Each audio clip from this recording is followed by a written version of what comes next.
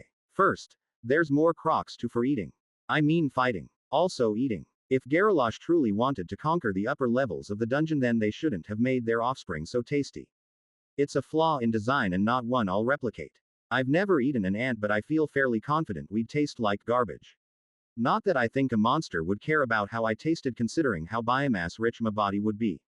Gah, stop thinking about yourself getting eaten, Anthony. Positive thoughts. Isn't it a positive thought though? I wouldn't want the monster that eats me to have a negative experience, or would I? Bah, I hope they choke. Are we all ready to go?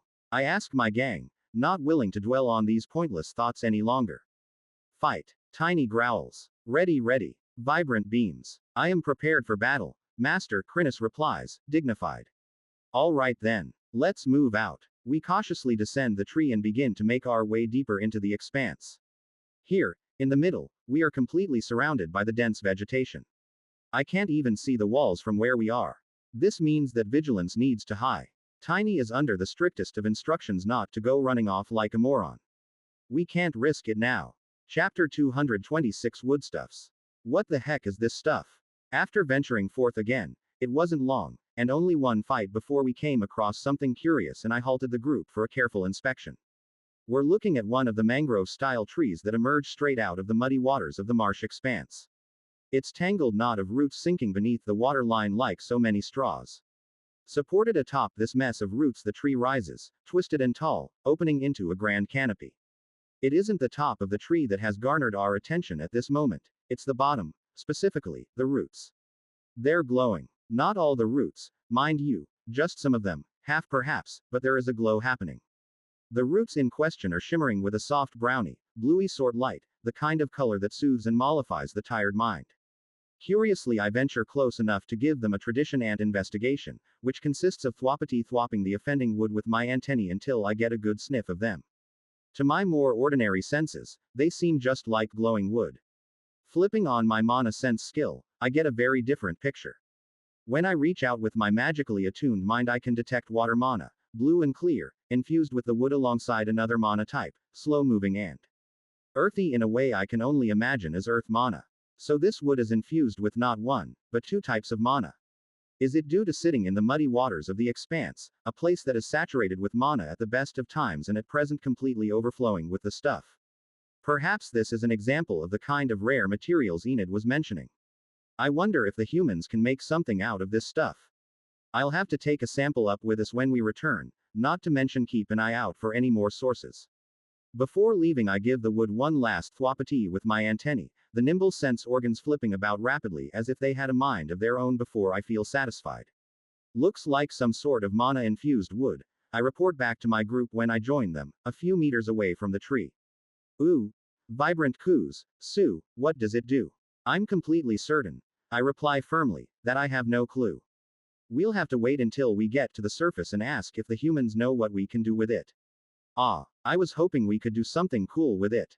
Personally, I was hoping the same, but to preserve my dignity as the senior ant, I refuse to let my disappointment show. Nothing to get too fussed over, Vibrant, I tell the soldier, let's go find some monsters to crush. She cheers, punching the air with one foreleg. I wait a moment as Chrysalis lifts herself up on a few tentacles and returns to her customary place on my back. Since she has a walking skill, it wouldn't hurt to have to wander about on her own. There isn't strictly any reason why she has to be on my back. Perhaps I've gotten so used to having little creatures riding around on me that I've grown too comfortable with it. Since she can fold up into a little ink black tennis ball, it doesn't do any harm to have her there. See anything tiny? I ask the ape as he pushes through the growth in front of me. Crocs. Big, he grunts, pointing. I skitter forward, mandibles clacking with curiosity. What did he see? When I make my way around my sizable ape friend, I follow his arm with my eyes and takes a moment before I can spot exactly what he's pointing at, but once I do. Holy mackerel. Big. In the distance, perhaps only 100 meters from us, is a gigantic croc. I wasn't able to see it at first since it was resting in the water, most of its body submerged. When the water rippled, I was able to pinpoint the long snout resting just above the water level and then traced it back to see the tail resting on the shore 15 meters away. I mean, really, I can tell from here that this thing is a freakin' beast. Perhaps this is our first sighting of the legendary, so far mythical tier 4 offspring of Geralash. I study the floating beast carefully. Yes, I'm confident that this is just too large to be a double croc. We have a new species here. Don't even think about it. I hear a shuffle next to me. Wah, don't play dumb, Tiny. You plant your big ape butt right here in the dirt until I say you can fight. Got it. Grr. I'm not kidding here, buddy. Sit down and chill out for a second. We don't how many crocs there are out there. Without turning my head, I can see him shift and look directly at me as if I were crazy. As that meant to be the fun part. He nods vigorously up and down. ... Save me from this muscle head. With one antenna I firmly point to the ground next to me. Sit. HMPH, he sulks and sits with a thump. ... And of course, the croc in the distance twitches in response to the sound before slowly turning to face our direction. Damn it, Tiny. Was that on purpose? The massive ape looks innocently at me, and wide-eyed as a newly born baby giant ape. ... If he didn't have the cunning of brick, forged out of smaller bricks that were themselves made of the distilled energy of pure stupid, I'd believe he might be capable of such an act of duplicity. I think he just got lucky. Okay, gang. We have attracted the attention of a large-ass croc, possibly a new variety. It looks strong, and we don't know how many others are about, so be careful. Roger. Vibrant salutes me with one antenna before scuttling a little ways off to look for a flanking opportunity. Master, I will defend you with my life. Chrysalis vows solemnly. It shouldn't come to that, Chrysalis. Nevertheless. ... Okay, thanks. This headache is coming back. Shaking my head to dispel my extraneous thoughts, I focus on what is truly worrying me. The oppressive aura that has weighed on our minds and hearts the entire time we have been in this expanse, is it coming from this beast? To tell the truth, I'm worried. Obviously, I'd be worried. That stupid aura is pressing down on us like a weight strapped to our backs. It isn't exactly comfortable. The vague oppressive fear that permeates the entire expanse has only grown stronger the further we have progressed. No, it isn't coming from this monster. I can tell that the source is further in, the pressure is rolling in invisible waves from quite a distance yet. So even this creature in front of us, a croca beast that has undergone 3 evolutions, is not enough to cause that terror. Just what is waiting for us deeper in the expanse? Chapter 227 Undying. We've killed a lot of croca beasts already in our expedition. I don't know exactly how many children Geralash has, but we are seriously depleting the tables at the family reunion at the rate we are going. I've now eaten so many of the basic crocas that we managed to unlock the intermediate profile for them. It struck me again the ridiculous number of specimens you need to consume to get even this far in terms of profiles. Just how many do you need to eat for the complete profile? 1,000. What exactly does the complete profile communicate anyway? It must be something damn good to have such high requirements. Or, more likely, it doesn't, and it's just the dungeon messing with my head, as usual. At any rate, the profile provided the following information. Geralash Infant. Might. 31. Toughness. 17. Cunning. 9. Will. 6. These numbers are roughly in line with what I expected. From my experience with designing the new generation of workers MK2, if you will, I know that it's so much easier to bulk up on physical stats than mental ones for a new monster. Even so, to produce monsters of this size, the cost compared to even my enhanced workers would be out of control. If I were to compare the output of the queen to producing workers or Geralash infants, the ants would outnumber the crocs more than 5 to 1. Since my work was so damn streamlined. The more I know, the more I think that Geralash just didn't see the value in efficiency. Although, now that I think about it, these creatures were designed to be solo hunters, and they certainly managed to terrorize the upper levels just fine, being pretty much the baddest thing on the block around here. So perhaps Geralash was correct in making sure their offspring could punch hard from the get-go. Whereas I want my fellow workers to survive through intelligence and cooperation, Geralash wanted to create solo-killing machines that would battle their own way up the evolutionary ladder. Not a bad approach, I suppose, simply inferior to mine. At this moment, the next rung in that croc ladder is lazily swimming towards me, double tails trailing behind it.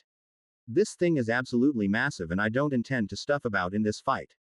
Meditation. For the first time in the expanse, I activate my recently acquired meditation skill, and its effect comes into play immediately. Like a shutter sliding down over an open window, my minds are suddenly cut off from distraction, from the outside world.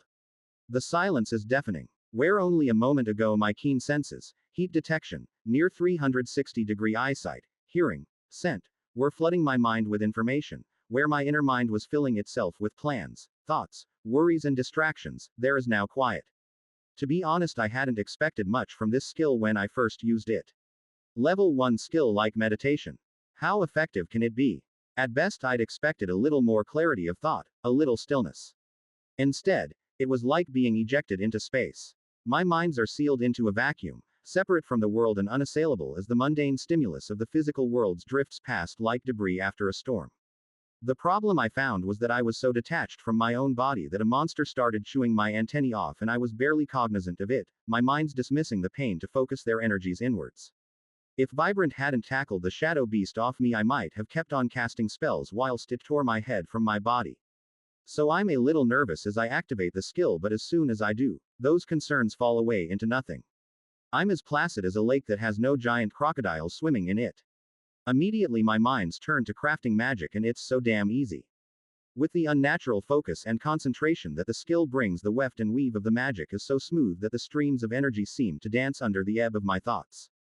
3 streams of gravitational energy flow out under the direction of my sub-brains, swirling around each other as they drawn down in concentric circles that grow tighter and tighter until a ball of condensed gravitational mana begins to form. To this task my main mind is dedicated. The ball of extraordinary energy looms so clearly in my mind, and it's so simple to reach out with my thoughts and press, squeezing until the ball begins to take a different feeling. Vibrant, give our new friend a few blasts of acid. If he's going to take his time approaching, then let's get a few shots in. Okay. The ant turns to present her commercial district to the foe and fires a few shots of acid at the approaching monster. The enormous croca has been slowly drifting towards us, not even moving except for the languid shift of its tails as it propels itself through the water. In the stillness of my mind I can make out the beady red eyes of the monster glittering confidently as it continues its gradual approach. As vibrant acid slashes through the air the beast finally reacts, opening its mouth wide and yawning. The acid splashes across the water, much of it wasted on the marsh but certainly some of it contacts the monster's head. Sure enough, a slow sizzling sound arises and I can see the steam rising from bubbling flesh on the creature's snout. Within I continue to press the mana that floods out of my gravitational mana gland into an even more dense ball. There is something off about this croc. It takes a moment for me to recognize it, but with my thoughts so still my observation is much sharper than normal. Stand up, Tiny. Time to fight. Where only moments ago the acid had been chewing into the monster's face, the flesh is reknitting itself at a rapid pace. Is this croc undying? Chapter 228. The bigger they are. Our new foe continues to take its time approaching our position. Its skin has rapidly closed over and healed the damage that Vibrant was able to do with her enhanced acid, indicating some powerful regenerative effect. Is it tied to the skin? Surely not even a croca beast would be stupid enough to waste a regeneration gland on such a small injury. For my part, I continue to use this period of excessive confidence from our foe to create my most potent weapon, the gravity bomb.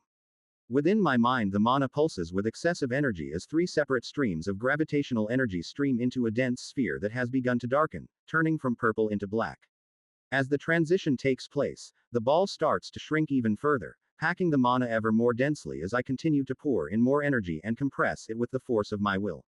If this moron wants to take us lightly, I'll give it a welcome it won't forget or survive. Chrysalis slowly extends her tentacles and rises from her resting place on my carapace. I understand that she wants to create room and have tentacles at the ready in case this monster decides to rush and attack at the last second. Tiny is still sitting on his backside, staring at the approaching croc as if it were a sparkling birthday cake with his name on it.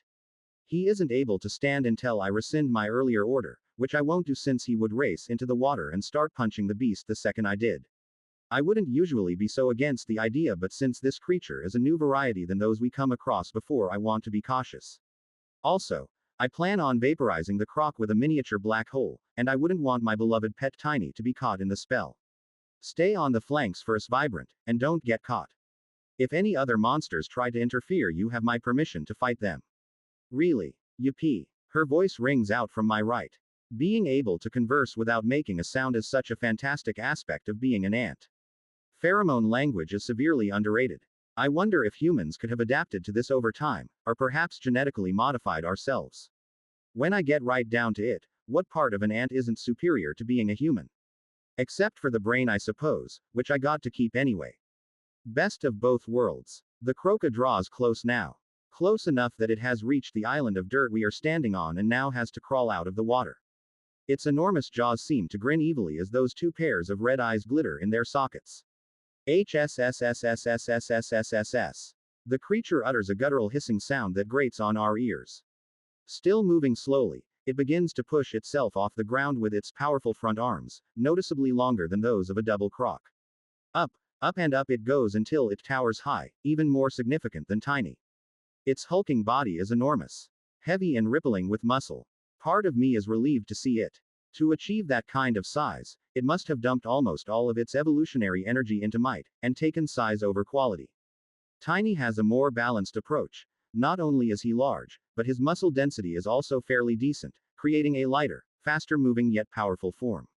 I'm sure this croc is quick, but I highly doubt it has achieved back-to-back maxed out special evolutions. Its stats should be manageable for us. Standing at its full height, it's an impressive sight. Sharp claws glitter and pointed white teeth gleam as the monster almost seems to invite us to admire its impressive and intimidating physique. Is this the croc version of Tiny or something? How stupid is this variant? Tiny himself still sitting, staring at the croc with stars in his eyes. Don't be happy. Damn it. Hold on. What is that? Are you flexing? He is. Even while sitting, the giant ape is positioning his arms just so, and I can see that his arms and shoulders are tensed, causing his muscles to bulge beneath his fur. He is taking up the challenge of the croc. He refuses to lose in terms of might. Idiots. I the croc as I put the finishing touches on my spell. Being an unknown variant, I haven't gone light on this one, and my main mind is beginning to buckle under the strain of keeping this ferocious amount of energy contained. The spell itself pushes back against my control, at all times wanting to be released.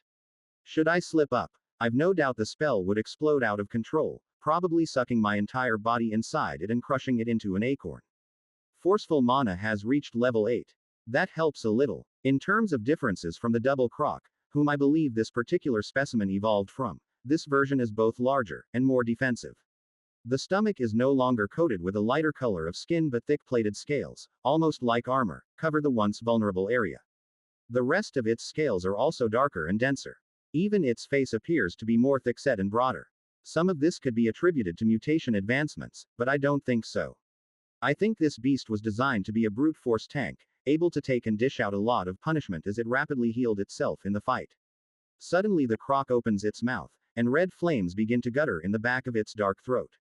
Oh no. Gravity bomb. Ho! I panic and unleash the gravity bomb the moment the croc goes on the offensive. The spell howls through the air as if tearing a wound in space itself. Not even 20 meters away the towering croc unleashes a torrent of flame into the spell, confident it can burn anything a little ant like me can produce.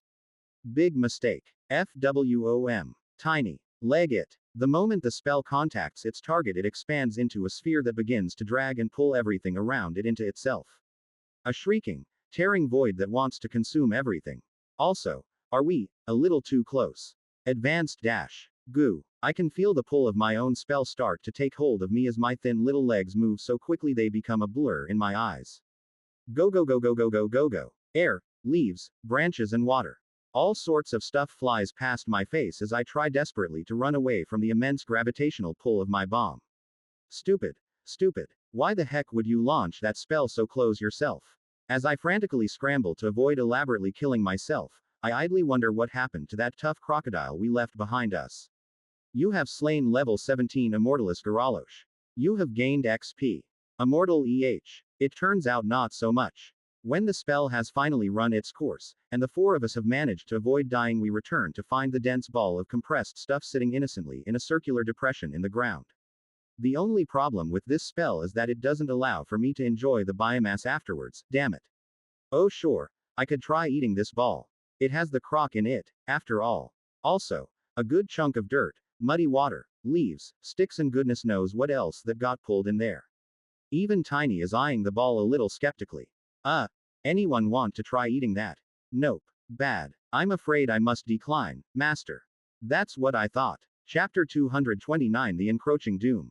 Since we unexpectedly crushed the Immortalis Geralash, Immortal Geralash, even I can work that one out, progress has been slow.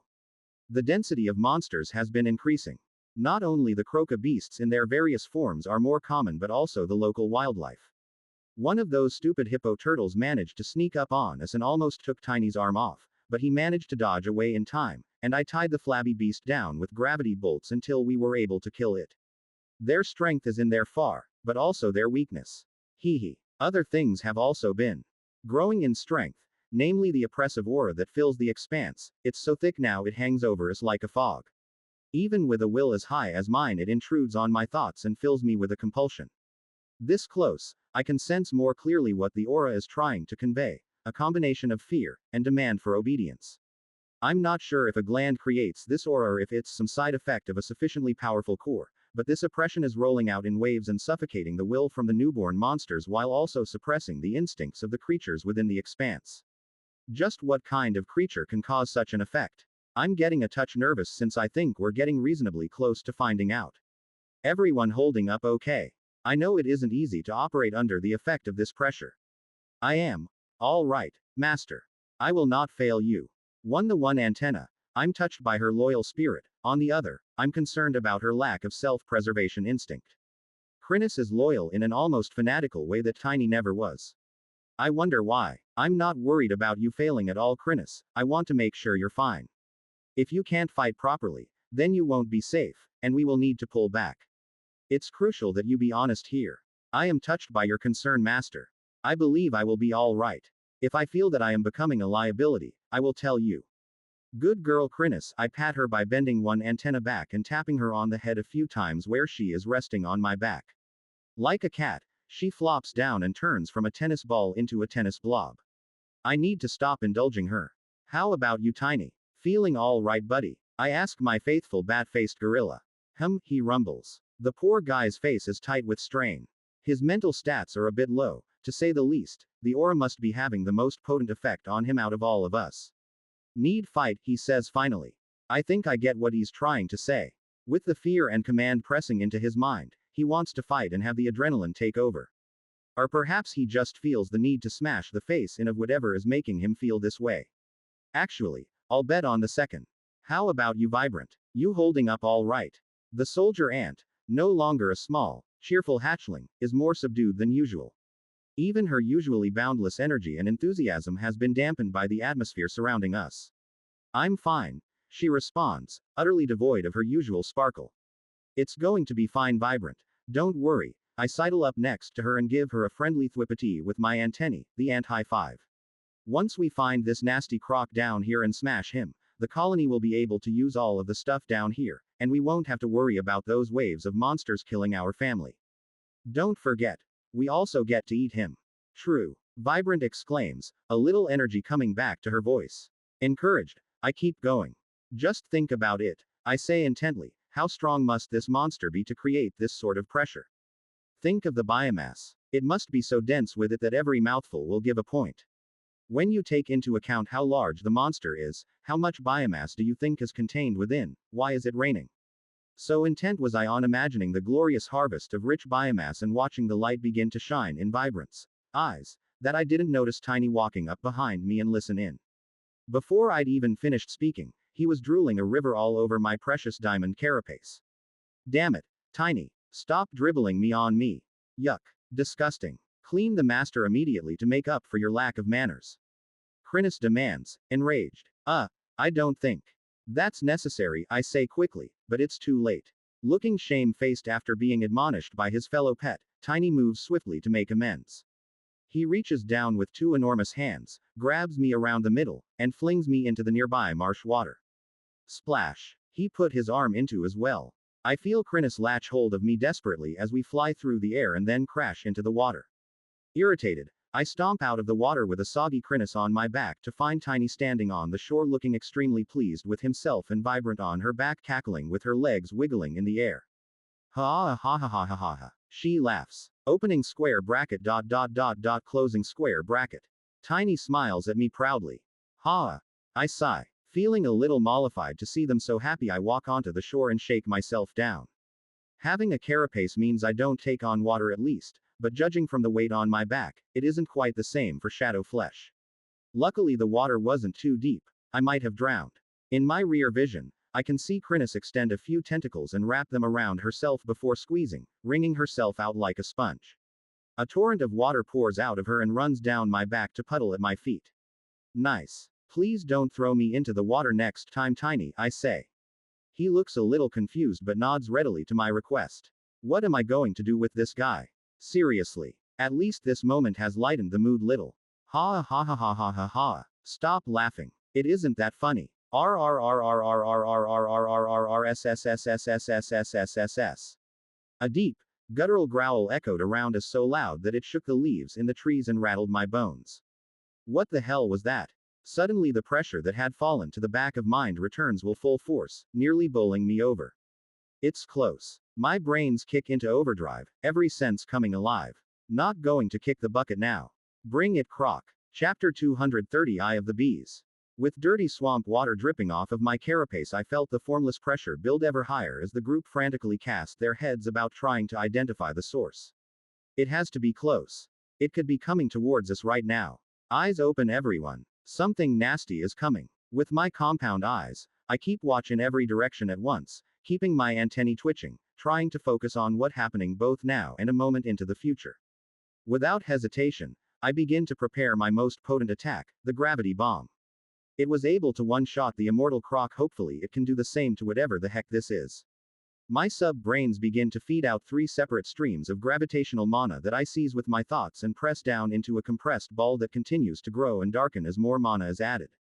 This is a risk, my attention is being diverted by the need to focus my main mind on the compression process, but I'm willing to take the chance.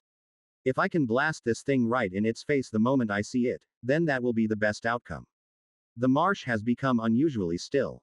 The various creaks and growls that were always in our ears just moments ago have quieted. Then I hear it. In the distance, I can hear a pressing sound as if something were slowly squashing the damp earth of the marsh expanse down. Press, press, press. Each sound is coming slowly, but regularly. Footsteps. Hoo boy. I'm getting nervous. I activate my mediation skill and feel my mind sink beneath the icy waters of emotionlessness once again.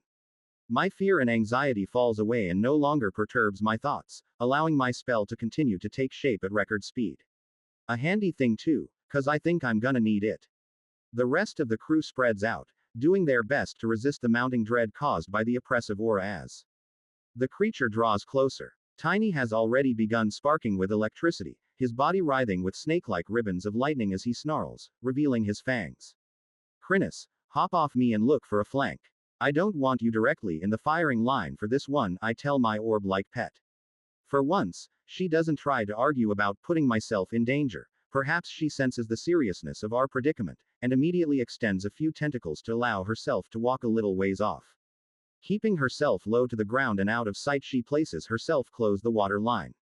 She'll have to rely on my directions to get into the battle, but I hope she can do some damage without being injured, since it's so hard for her to get back out of the fight. I hear another sound now to accompany those slow footsteps. The rustling of leaves and the creaking of wood as a towering figure pushes its way through. I can make out vague details through the shifting leaves. Bright green scales punctuated by flashes of red. A flash of a broad, rounded snout studded with jagged teeth. And large. Really large. Not only the height, but also in sheer bulk.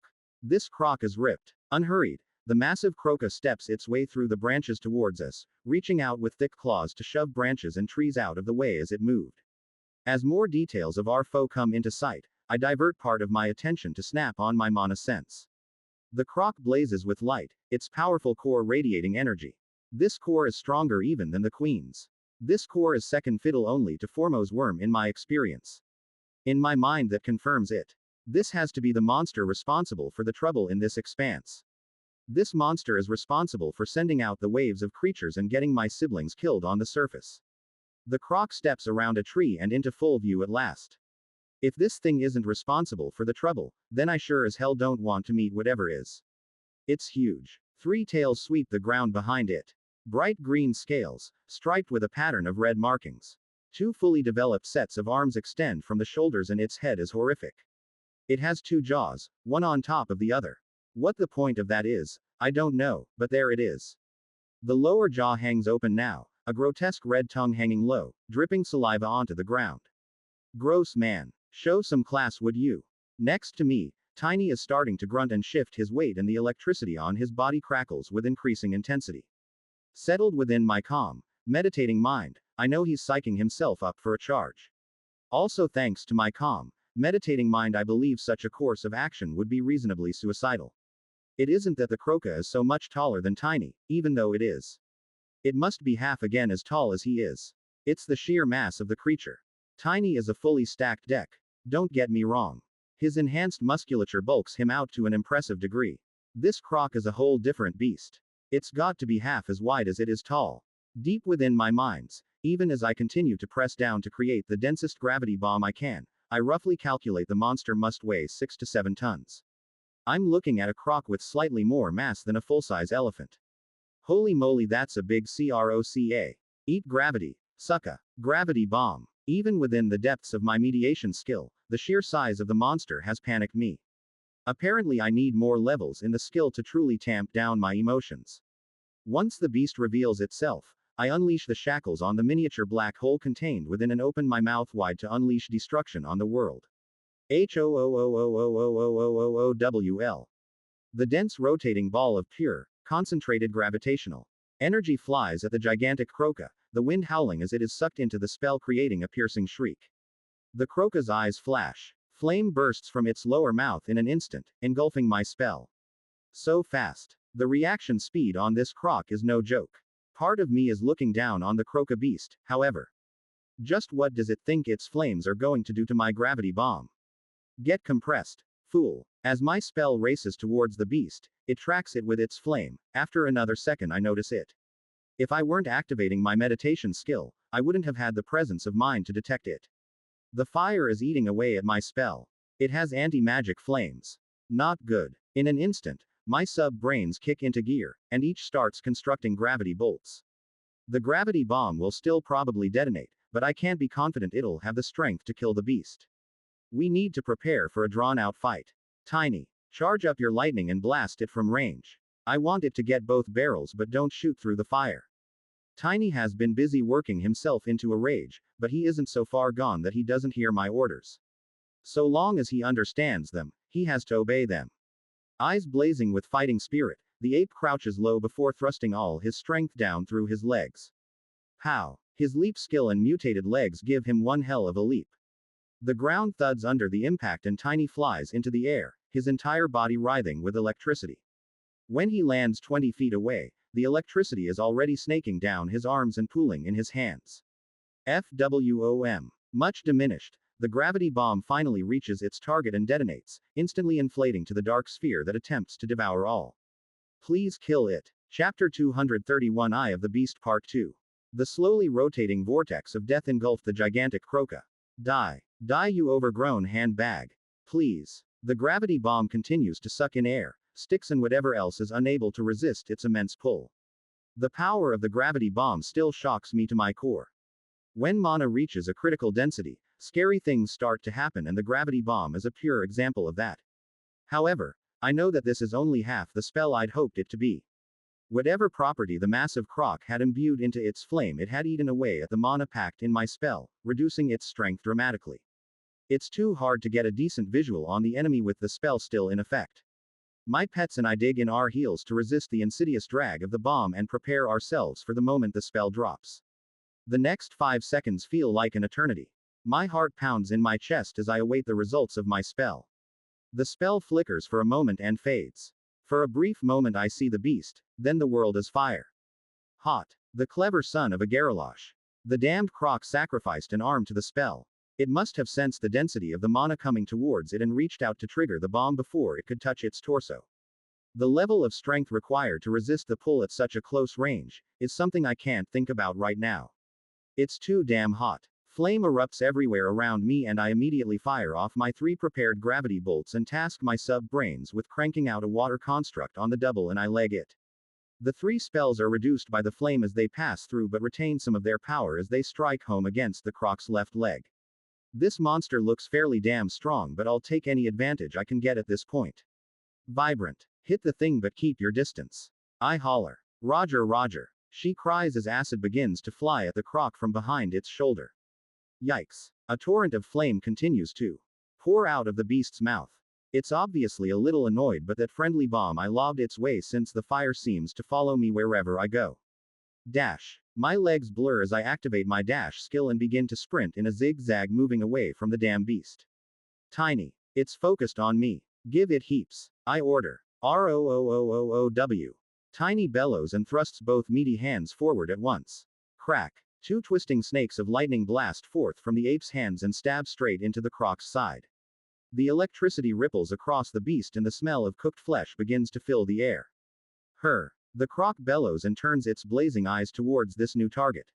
With a moment of reprieve I begin to spin together a few more gravity bolts and assess the situation. To my horror I can already see the arm that had been consumed by my preemptive strike is beginning to regrow. A bubbling lump of flesh had appeared where the arm connected to the shoulder, rapidly extending outwards. I curse within my mind and launch another 2 gravity bolts at the croc's left leg before turning more attention towards the water transformation construct.